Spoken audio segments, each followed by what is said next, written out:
in compagnia delle rare terre emerse segnano il panorama lagunare. Sono le bricole, i lunghi pali di rovere o larice, a volte acacia o castagno, che segnalano i canali navigabili. Alcune di loro sono speciali perché recano sulla sommità dei piccoli tesori di credenza e fede popolare, i capitelli, così come a Venezia sono chiamate le edicole votive. Su una di loro in particolare esiste una bellissima storia che racconta di una Madonnina famosa, quella dipinta nel 1897 dal pittore dalmata Roberto Ferruzzi, che con quel quadro vinse la Biennale di Venezia.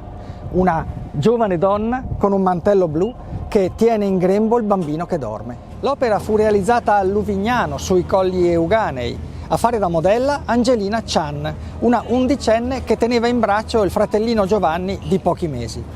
Disperso nel corso della Seconda Guerra Mondiale, del dipinto esistevano già però diverse riproduzioni che lo avevano reso celebre nel mondo. Trasferitasi a Venezia sposò Antonio Bovo e lo seguì nel 1906 in America, stabilendosi in California. Ebbe 10 figli, ma un destino infelice. Dopo la morte del marito finì internata in manicomio, dove morì senza che nessuno potesse sospettare che era stata la musa ispiratrice di uno dei dipinti più famosi al mondo, che si può ancora oggi ammirare, tra gli altri luoghi, nel cuore della laguna.